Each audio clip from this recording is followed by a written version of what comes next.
Howdy, it's Kyle talking about what might be the worst season in the US climatically.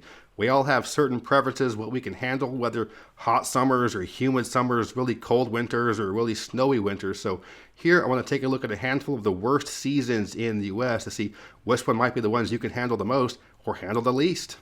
What I did here is take a look at a couple of the worst summers in the US. So I'll look at a desert type summer where the temperatures are really hot, but it's also kind of dry. I'll look at a southeastern kind of swampy summers where it isn't quite as hot, but much more humid. I'll look at a Great Plains winter where it's just really cold, low temperatures, a lot of wind, and also a lake effect Great Lakes type winter with a ton of snow, although it might not be quite as cold as the Great Plains, to see which one of these is the actual worst to handle for a few months of the year. I'm going to start off by talking about summers in desert areas. These are regions where you have just the highest overall temperatures. For the US, what's usually considered the hottest city is Yuma, Arizona, in the southwestern corner of the state along the Colorado River. In Yuma, in the summertime, there are 4 straight months, June through September, where the average high is over 100 for the month. And there are 7 months of the year, April through October, where you have several days within that month well over 100 degrees. And so in some of these desert areas, you can get summers that just last a long time. Again, it can be 6 or 7 straight months of temperatures over 100, certainly well over 90. And to go along with this, it's almost always sunny. So the sun is just always pounding down on you. It's just relentless. There's often no shade to be found. If you're in the cities, you also have the urban heat island effect going on with all the concrete and asphalt. And it can be generally dangerous to be out in desert summers without sunscreen. Yuma is usually considered the sunniest city in the US, and between March and October, at least 90% of the daylight hours has sunshine. But it isn't just the number of days over 100 degrees, it's also the number of days over 110 or even 115 degrees. In humid places, it might hit 100 degrees every now and then in an extreme summer day, but it's really common to be well over 100, again, well over 110 quite often in a place like Yuma. And with temperatures like that, the fact that it's a dry heat doesn't matter too much because it's just so freaking hot. But one huge difference between dry and humid summers, so in this case a desert, at night the temperature cools down quite a bit. So even in Yuma, in those months where the high temperature is over 100, the low temperature might be anywhere between the 50s and mid-70s. But for these dry climates with these really high temperatures, it's only extreme heat for the middle of the day. It's usually about 10 a.m. to about 6 p.m. where the temperatures are really, really hot. So for a place like Yuma or even Phoenix, it really isn't any better than Yuma. As long as you can stay inside in air conditioning during the middle of the day in the middle of the summer, it's not that bad. But if you need to be outside and or the air conditioning isn't working, well, look out. Okay, so those are desert summers. What about hot, swampy, humid summers? And my example city for this category is going to be New Orleans. The biggest difference between a desert and swampy type summer is going to be the humidity. In a place like New Orleans, the highest temperatures during the summer aren't going to reach the same high peaks as they are in the desert. For example, there are only 3 months of the year, June through August, where the average high temperature in New Orleans is over 90 degrees. However, there are about 6 months of the year, May through October, where you are going to experience temperatures over 90 degrees. So what are the big differences with having a really humid summer as opposed to a hot, dry one? For all 12 months of the year, the average relative humidity in New Orleans is over 72%. And in those really hot summer months, it ranges between 76 and 80% relative humidity on average. And when the relative humidity is that high, you don't get the evaporative cooling effect that you normally would get when you have sweat evaporating. So you just stay hot and sticky and disgusting all day. But to me, the biggest difference between a dry heat and a humid heat is the nighttime temperatures. So again, for Yuma or other places in the desert, the overnight low temperature, even during the summer, is going to drop quite a bit. In a humid climate like New Orleans, the overnight low isn't going to be that much lower than the overall high of the day. And if you're familiar with southern summers, you know even during the middle of the night, it's pretty humid and sticky. And that's also evidenced by the fact that in New Orleans during the summertime, the percent possible sunshine during daylight hours is only about 60 to 65%. A lot of cloud cover, a lot of rain, a lot of storms, a lot of humidity during the summer makes the summers in New Orleans pretty gross. And the third place in the US I'm going to look at for awful summers is Austin, Texas. This is where you have summertime temperatures really hot like the Southwest, although not quite as hot as Phoenix or Yuma. And you have summertime humidity that's pretty high like the Southeast, although not quite as bad as New Orleans. In Austin, you have 4 straight months where the average daily high is over 91 degrees, and 7 months of the year, April through October, where you're going to experience temperatures over 90 degrees at some point during the month, with temperatures over 100 degrees being very common in May through September. So not quite as bad as Yuma or Phoenix, but the relative humidity during the summer months is in the 60% range. Phoenix during the summer months, relative humidity is between 19 and 36%. So going back to Austin, during the summertime, the dew points are in the upper 60s, which is pretty humid. But I recently spent time in what might be the worst city on earth for the combination of heat and humidity. And that would be Abidjan, Ivory Coast. This place was awful to walk around. I couldn't believe how hot and humid it was. I was there in December where the average high temperature was only 86 degrees. In fact, there isn't a single month in Abidjan where the average high is over 90. For all 12 months of the year, the average relative humidity in Abidjan is over 80%. There were days when I was there where the high might have been 87 and the low was 81 with a dew point of like 80. So if you ever want to feel the saying, it's not the heat, it's the humidity, check out Abidjan, Ivory Coast. So those are what I would consider the worst summers in the US, as well as possibly the worst summer on Earth, but let's take a look at some of the worst winters in the US. I'm going to start by talking about Grand Forks, North Dakota, in the northeastern portion of the state, not too far from the Canadian border. And winters in the Great Plains are where you're going to have the absolute lowest temperatures. You have that really cold Arctic air coming down from Canada that's blowing across the plains, really high winds. So from eastern Montana to North Dakota to northern Minnesota is where you're going to get the absolute coldest temperatures in the overnight lows in the contiguous US during winter.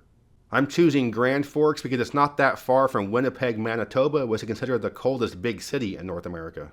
In Grand Forks, for the 3 months, December through February, the average high is 21 degrees or lower, with it only being 16 degrees in January. Also, during those same 3 months, December is the warmest, with the average low being 4 degrees. From the months November through March, you'll experience overnight lows in the negatives on the Fahrenheit scale multiple times. And even into March, the average low is 15 degrees. And during the winters here, you might get a couple of months straight where there isn't a single temperature over freezing. You also have extremely high winds just howling across the plains during the winter.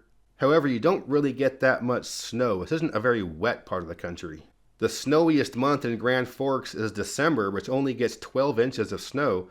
January gets only 10 inches. And in fact, there are only on average 48 inches of snow during the entire year in Grand Forks. So the northern Great Plains have some incredibly cold winters, but let's use that talk about snow as segue into somewhere else with some horrible winters. For this, I'm going to Houghton, Michigan, which sits on the north shore of the Upper Peninsula on the shores of Lake Superior. And so similar to how New Orleans isn't quite as hot as Yuma in the summer, Houghton isn't quite as cold as Grand Forks in the winter, but there's a lot more snow. In fact, Houghton is one of the snowiest towns in the entire contiguous US. Earlier, I had mentioned how Grand Forks gets about 48 inches of snow per year, but Houghton gets 69 inches of snow just in January and about 208 inches of snow for the entire year. And in fact, in November, December, and January, it snows about half of the days of the month. But the reason why you get so much snow here is the lake effect. So you can look at snowfall maps for the Midwest, and there's always a lot more on the east side of the Great Lakes than the west side. And Houghton, being up here on the shore of Lake Superior, has this giant lake to the north and west. But of course, to get all that snow, it also has to be cold. However, it's pretty balmy in Houghton compared to Grand Forks, with every month of the year the average high being over 22 degrees and the average high being below freezing only 3 months of the year. Although temperatures below freezing are certainly going to be common there's not a single month in Houghton where the average low is below 9 degrees. So in January in Grand Forks, you might have a high temperature of 16 and a low of -3. But in Houghton, it might be a balmy 22 with a low of 10. But you'll be shoveling a ton of snow. Houghton is one of the snowiest smaller towns in the US, but the snowiest big cities in the US are in upstate and western New York, Syracuse, Rochester, and Buffalo. But whether you're in Houghton or in upstate or western New York, you're measuring snow in feet. So when you compare some of the worst Great Plains winters to some of the worst Great Lakes winters, it comes down to how much you can handle extreme cold versus shoveling a lot of snow. But certainly when it comes to winters in the US, Alaska is going to be the worst. The town of Utqiagvik, which used to be referred to as Barrow, is on the north shore of the state, right along the Arctic Ocean. Here, December through March, the average high is below 0 Fahrenheit, with the warmest month being December, where the average high is minus 0.4 Fahrenheit. And even in November and April, the average high is below 12 degrees. And also, between November and April, the average overnight low is below 0 Fahrenheit. And in fact, December through March, the average overnight low is under minus 12 Fahrenheit. But hey, it gets super cold, but it doesn't get that much snow, only 46 inches of snow on average per year. So life here has to be rough, with even in October and May, the average high temperature is below freezing. And not just that, you have no sunshine during the middle of the winter either, so there's basically no sun in December or January. So you put all those things together, and the winters in Utqiagvik might be the very worst in the entire US. I did want to also mention one other type winter that is pretty horrible, although I don't think as horrible as the other ones. That's the winters in Seattle. For temperatures in Seattle during the winter, it's not that bad. It's going to be well over 40 degrees even in the coldest months. And even the average overnight lows in the middle of the winter are just a little below freezing, which isn't much different than here in Chattanooga. However, what can make the winters in Seattle really bad for many people is just for how long it might stay overcast and gray. So again, for Yuma, the percent possible sunshine during the daylight hours in the summer is over 90%. The percent possible sunshine for Seattle in the winter is under 26%. The humidity is really high during the winter, at least 78%, so it's just always damp. There are at least 14 inches of rain every month between October and April, and over 18 inches of rain November through January. So for many people, the winters in Seattle or perhaps the Canadian West Coast would be the worst possible winters because you see so little sunshine. So you can go to Grand Forks in January, it might be minus 10 degrees, but the sun is shining brightly above you. So if you're someone that suffers from seasonal affective disorder, then Seattle might be a pretty awful place for you to live, and it gets even worse going up the Canadian West Coast. And the cloudiest town in the overall US is Cold Bay, Alaska in the Aleutian Islands. There's an average of 304 overcast days per year. And certainly once you get up into the Northwest Territories and Nunavut in Canada, or central and northern Siberia and Russia, the winters can get a lot worse than what we have in the contiguous US. But nonetheless, the northern Great Plains and lake effect side of the Great Lakes winters are pretty awful. So that was my look at the worst seasons in the US, and for me, I can handle the more drier type climates, either the dry hot summers or the dry colder winters, as opposed to the hot humid summers and the really snowy winters. But if you want to experience the absolute worst, you can check out right here the coast of Ivory Coast. It's really bad, but this is a beautiful map. It's a Mirrorway map, so you'll see the link for these in the description of my videos. You can click the link for a nice discount. But yeah, really cool maps like this. You can just see the place in the world with some of the worst actual summer type temperatures. But yeah, we all have different preferences. So let me know what you think is the worst, what kind of summers or winters you can handle the most or least. But if you enjoyed this video, please give me a thumbs up to let me know you approve, and subscribe to this channel if you're interested in learning more about geography from a nerd. But yeah, thanks for watching. Geography King signing out. I'd like to give a special thanks to my superior patrons for their support. If you're interested in supporting the channel, you can check out my Patreon page. The link is in the description. As always, thank you very much.